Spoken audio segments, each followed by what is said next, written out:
तो हेलो नमस्ते कन हालचाल कैसे छे तू दोस्तों। हमारी उत्तराखंड की संस्कृति बहुत बहुत पुरानी है। एक भारतीय होने के नाते हम कहीं भी रहें दुनिया में, लेकिन अपनी संस्कृति, कला और उससे जुड़े हर पहलू को महत्व देते ही हैं और इसे संरक्षित करने का हमेशा से ही हमारा प्रयास रहता है। आज की नॉर्मल बातचीत उन सभी के लिए है जो उत्तराखंड से हैं और उनके लिए भी है जो इस खूबसूरत संस्कृति को जानना चाहते हैं। दोस्तों, हम बात कर रहे हैं नंदा सतीश जी की, जो कि उत्तराखंड में चमोली गढ़वाल की रहने वाली हैं, जो कि आज के यूथ से बिलोंग करती हैं, लेकिन कितनी निष्ठा से अपनी गायकी और अपने YouTube चैनल के द्वारा इतना खूबसूरत कार्य कर रही हैं। तो चलिए दगड़ियों, शुरू करा आज का नॉर्मल बातचीत नंदा सतीश जी के साथ।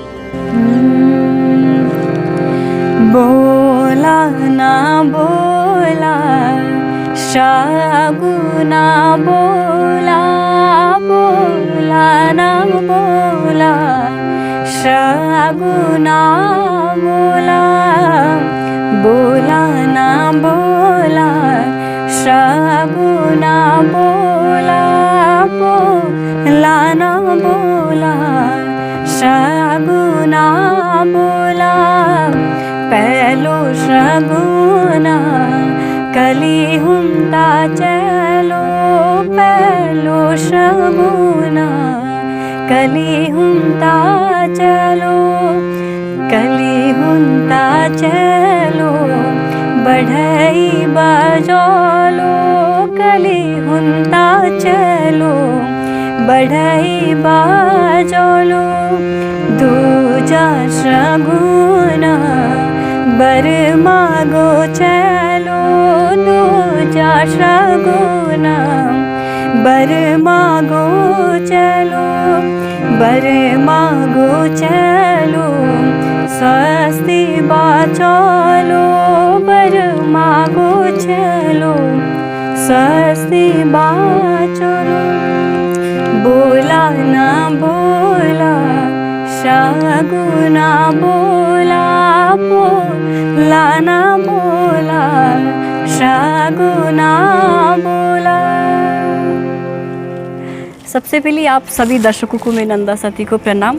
और आज आप लोगों बीच काफ़ी मंगल गीत पर चर्चा करो, अपनी काफ़ी बहुत सारी बातें शेयर करो लो।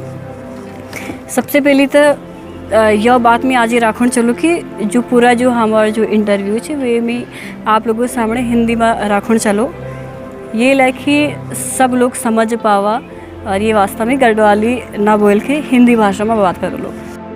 नंदा सतीश जी, आपकी born and brought up story क्या है? सबसे पहले तो उसके बारे में बताइए। मैं नंदा सती चमोली ज़िले की मैं रहने वाली हूँ और चमोली ज़िले नारायण बगड़ में मेरा गांव पड़ता है।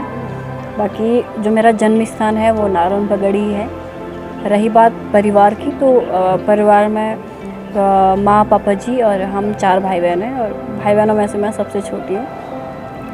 पिताजी जो मेरे हैं, पिताजी पंडिताई का काम यानी कि जो पूजा पाठ है उसका काम करते हैं और खेती बाड़ी का भी काम करते हैं। बाकी माता जी भी मतलब गांव में रहते हैं तो बस खेती बाड़ी का काम करते हैं। और अब आती है मेरी जो स्कूली शिक्षा है, तो स्कूली शिक्षा मेरी इंटरमीडिएट तक नारायण बगड़ में हुई है और फिर उसके बाद 2018 में मैं श्रीनगर आ गई थी अपना ये ग्रेजुएशन करने के लिए, अपना कॉलेज करने के लिए। आप अपने YouTube चैनल के माध्यम से क्या दर्शाना चाहती हैं और इस सब के पीछे क्या मोटिव है? क्या आपको नहीं लगता ये थोड़ा सा ऑफ ट्रैक फील्ड आपने चुन लिया है? क्योंकि नॉर्मली इस दौर के लोग मॉडर्न गानों को पसंद करते हैं, जबकि आपने सांस्कृतिक गीत को चुना है। जी बिल्कुल, सही कहा आपने कि ये बिल्कुल आजकल की जो पीढ़ी है उससे बिल्कुल हट के ये काम है। और आप लोग भी देखते होंगे कि आजकल की जो पीढ़ी है वो इन चीज़ों को बहुत कम पसंद कर रही है, क्योंकि हमारा जो म्यूज़िक है वो मतलब हर चीज़ का माहौल ही ऐसा हो गया है कि लोग पुरानी चीज़ों को बहुत कम पसंद करते हैं। और जो मेरे इन मंगल गीतों में जो रिस्क का जो काम है तो वो यही है कि मुझे, क्योंकि कई बार इन चीज़ों का भी मुझे सामना करना पड़ता है कि भाई आप आजकल की पीढ़ी ये चीज़ पसंद नहीं करती है तो आप क्यों इन चीज़ों को गा रहे हो वगैरह वगैरह, इन चीज़ को लोग मुझे कहते हैं। तो मतलब काफ़ी ये चीज़ मुझे सामना करना पड़ता है। मतलब हर किसी को ये है कि आप भी मतलब आजकल का जो जनरेशन है जिस टाइप के वो गाने बोल रहे हों या मतलब गाने को ही कहूँगी मैं, गा रहे हैं तो आप भी उस टाइप का गाओ, इसलिए मतलब लोग उसको पसंद करेंगे। तो इन चीज़ों का मुझे काफ़ी सामना करना पड़ता है। और दूसरी चीज़ जो मेरे मांगल गीत हैं तो उन जो शब्द हैं, क्योंकि एक शब्द के बहुत सारे मीनिंग होते हैं, तो उसमें भी काफ़ी मुझे थोड़ी ये चीज़ का सामना करना पड़ता है। जैसे मेरा एक मैं अभी कहूँगी कि मेरे कुछ मांगल के कुछ लाइन्स थे, तो मुझे किसी ने कह दिया था कि इसका अर्थ ऐसा होता है, लेकिन हमारे जो स्थानीय मांगल गीत है उसमें वो सटीक था, क्योंकि मतलब यही है कि जो शब्द हैं उनके अलग अलग अर्थ हैं। तो ये भी मुझे काफ़ी बार सामना करना पड़ता है इन चीज़ों का। और बाकी जो लोग मुझे कह रहे हैं कि आप ये चीज़ मत करो, नई पीढ़ी को पसंद नहीं है, तो अगर हम सारे यही सोचें, अगर मैं भी यही सोचूं और जो और लोग भी हैं जो अपने संस्कृति के लिए काम कर रहे हैं, अगर सारे यही सोचें कि हमें ऐसा नहीं करना चाहिए, तो फिर रहा ही नहीं, फिर हमारे उत्तराखंड की संस्कृति तो फिर रही नहीं, अगर हर कोई यही सोचेगा। तो इसलिए ये मेरा हमेशा से उद्देश्य रहेगा और मैं हमेशा इस चीज़ को करूँगी। अपनी जो उत्तराखंड की जो संस्कृति है, जितना हो पाए मुझसे, मैं जो नई पीढ़ी है उनसे परिचित कराने की मेरी ये हमेशा कोशिश रहेगी। और इसके पीछे का अगर आप लोग मोटिव देखें तो आप लोग भी देख रहे होंगे यही कि हम लोग अपनी संस्कृति को हम बचाएं। मतलब मेरा एक मोटिव यही है कि क्योंकि जो ये चीज़ें हैं वो हमारे उत्तराखंड की एक अमूल्य धरोहर है, क्योंकि जो ये चीज़ें हैं इन्हीं के माध्यम से हमारा जो उत्तराखंड है उसका एक अस्तित्व बना है। मतलब इसका इतना ज़्यादा महत्व है। तो ये हमारा ही नहीं, ये हर एक उत्तराखंडी का ये एक वो होना चाहिए, मोटिव होना चाहिए कि हाँ, हम अपने उत्तराखंडी जो कल्चर है हम उसको बचाएं। तो यही मेरा मोटिव है कि मैं कितने उससे, क्योंकि ये हमारी एक नई पीढ़ी है और इसलिए मैंने ये शुरुआत करी है इन गीतों को संरक्षित करने की। तो इसलिए औरों से भी यही है और मतलब मोटिव भी यही है, और सब उत्तराखंडी जो है उनका कर्तव्य भी होना चाहिए कि हम अपने जो लोकगीत हैं, पुराने गीत हैं, उनको हम संरक्षित रखें। आपके फेवरेट सिंगर कौन है उत्तराखंड से? अगर फेवरेट सिंगर की बात की जाए तो 2 सिंगर्स के मैं नाम लेना चाहूँगी। सबसे पहले नेगी जी, और क्योंकि उनकी जो लेखन और जो गायन शैली है वो मुझे बहुत पसंद है, इसलिए वो मेरे फेवरेट हैं। और दूसरे हैं प्रीतम भरद्वाज जी। प्रीतम भरद्वाज जी की इसलिए क्योंकि उनका जो जागर शैली है वो मुझे बहुत पसंद है, इसलिए ये मेरे फेवरेट सिंगर हैं। हम आपके ओरिजिनल सॉन्ग्स कब सुन पाएंगे? ओरिजिनल सॉन्ग की अगर आप बात कर रहे हैं तो अभी इस बारे में मैंने ज़्यादा सोचा नहीं है, इसलिए क्योंकि मेरा अभी पढ़ाई का भी है, और दूसरा जो मेरा फोकस जो है मांगल गीत जो आप मेरे YouTube के माध्यम से आप लोग सुनते रहते हैं, तो उस चीज़ पे ज़्यादा फोकस है और अभी उन चीज़ों को मैं बहुत अच्छे से आप सभी के बीच लाना चाहती हूँ। बाकी जो मेरा ओरिजिनल सॉन्ग होगा आएगा कभी, उसका भी फिक्स नहीं है। बाकी बस फोकस है तो अपनी पढ़ाई पे है और इन पौराणिक जो मांगल गीत हैं उन्हीं पे ही है। हमारे ऑडियंस के लिए कोई अगर आप मैसेज देना चाहें तो ज़रूर दें। पब्लिक के लिए एक मैसेज मैं यही देना चाहूँगी कि अपनी संस्कृति को बचाएं, और जो अपनी संस्कृति से मतलब आप लोग जहाँ भी रहें बस अपनी संस्कृति को ना भूलें, क्योंकि जो भी ये चीज़ें हैं उत्तराखंड का, क्योंकि इन्हीं चीज़ों से उत्तराखंड का अस्तित्व बना हुआ है, तो सबका ये कर्तव्य होना चाहिए हर उत्तराखंडी का कि हम अपने संस्कृति को बचाएं। और दूसरा मैसेज ये भी है कि जो लोग इन फील्ड में काम कर रहे हैं संस्कृति को बचाने में, अलग अलग क्षेत्र है उनमें काम कर रहे हैं, तो पब्लिक से ये मैसेज है कि और ये रिक्वेस्ट भी है कि आप लोग उनका सपोर्ट करें, और सपोर्ट करेंगे तो उनका हौसला बढ़ेगा और उससे वो और अच्छे से अपना काम भी कर पाएंगे।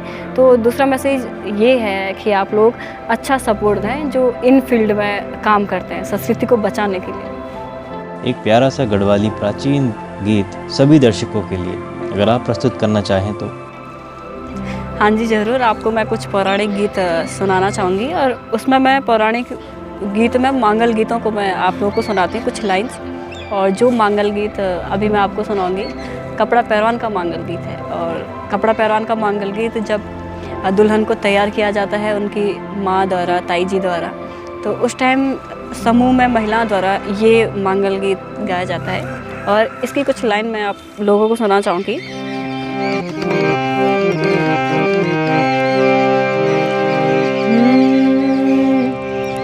नहाई धोई की हुर्या फुर्या हुएगे, नहाई धोई की हुर्या फुर्या हुएगे, बदामी रुमालो अंग पलोसा, बदामी रुमालो अंग पलोसा, पैरों मेरी माता बनारसी साड़ी, पैरों मेरी माता बनारसी साड़ी, लगो मेरी माता सिर मुर्या नाथ, पैरों मेरी माता सिर मुर्या नाथ।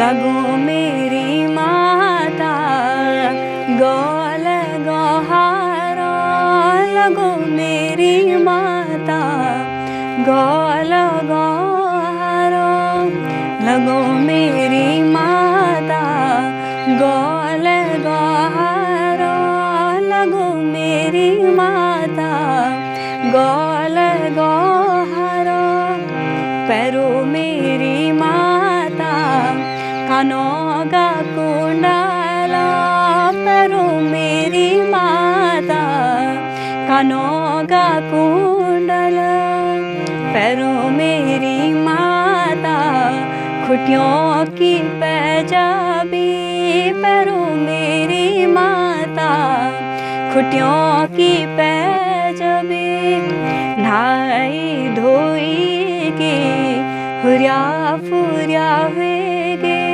नहाई धोई की हुर्या फुर्या हुएगे, नहाई धोई की हुर्या फुर्या हुएगे। तो दोस्तों आई होप आप सभी को आज की वीडियो पसंद आई हो। सभी से निवेदन है दोस्तों कि वीडियो को शेयर करें, लाइक करें और जो भी आपका रिस्पांस अच्छा या बुरा उसको कमेंट सेक्शन में जाके ज़रूर बताएं। नॉर्मल बातचीत की तरफ से सभी व्यूअर्स को हैप्पी इंटरनेशनल वुमेन्स डे। दोस्तों ना सिर्फ आज ही बल्कि हमेशा अपने दिन में जीवन में नारी का सम्मान करें, उसे रिस्पेक्ट दें, बस हमारी आपसे यही विनती है। आई होप हमारा मैसेज आप तक कन्वे हो चुका होगा। मिलते हैं आपसे अगले नॉर्मल बातचीत में। धन्यवाद।